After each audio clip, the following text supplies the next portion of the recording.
ಭಾರತೀಯ ಪ್ರೇಕ್ಷಕರು ಕಾಯುತ್ತಿರುವ ಸಿನಿಮಾಗಳಲ್ಲಿ ಪುಷ್ಪ 2 ಕೂಡ ಒಂದು. ಪುಷ್ಪರಾಜ್ 2ನೇ ಬಾರಿ ಆಳ್ವಿಕೆ ಮಾಡ್ತಾರಾ ಎನ್ನುವುದನ್ನು ನೋಡಲು ಅಭಿಮಾನಿಗಳು ಕಾಯುತ್ತಿದ್ದಾರೆ. ಈ ಚಿತ್ರ ಸ್ವಾತಂತ್ರ್ಯ ದಿನದಂದು ಬಿಡುಗಡೆಯಾಗಲಿದ್ದು, ಈ ವಿಚಾರವಾಗಿ ಹಲವು ಕುತೂಹಲಕಾರಿ ಅಪ್ಡೇಟ್ಗಳು ಹರಿದಾಡ್ತಿವೆ.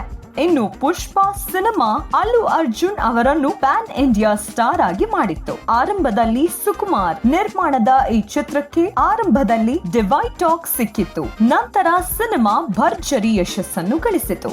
ಈ ಚಿತ್ರದಲ್ಲಿ ಸಮಂತಾ ಜೊತೆಗಿನ ಐಟಂ ಸಾಂಗ್ ವಿಶೇಷ ಆಕರ್ಷಣೆ ಆಗಿತ್ತು.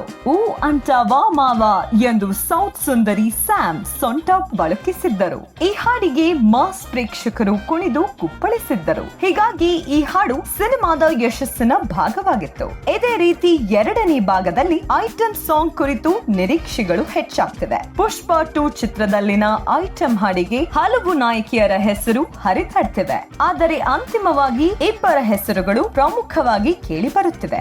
ಇಬ್ಬರು ಪ್ರಭಾಸ್ ಚಿತ್ರದ ನಾಯಕಿಯರೊಂದಿಗೆ ಈ ವಿಶೇಷ ಹಾಡುಗಳನ್ನು ಪ್ಲಾನ್ ಮಾಡಲಾಗಿದ್ದು, ಆದಿಪುರುಷ್ ಬ್ಯೂಟಿ ಕೃತಿ ಸೆನಾನ್ ಮತ್ತು ಕಲ್ಕಿ ಬ್ಯೂಟಿ ದಿಶಾ ಪಟಾಣಿ ಪುಷ್ಪ ಐಟಂ ಸಾಂಗ್ಗೆ ಹೆಜ್ಜೆ ಹಾಕಲಿದ್ದಾರೆ.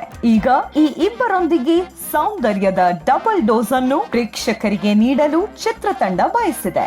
ಈ ನಿಟ್ಟಿನಲ್ಲಿ ಅವರೊಂದಿಗೆ ಮಾತುಕತೆ ನಡೆಸಲಾಗುತ್ತಿದೆ ಎಂದು ವರದಿಯಾಗಿದೆ. ಆದರೆ ಈ ಸುದ್ದಿಯಲ್ಲಿ ಎಷ್ಟು ಸತ್ಯಾಂಶವಿದೆ ಎನ್ನುವುದು ಕಾದು ನೋಡಬೇಕು.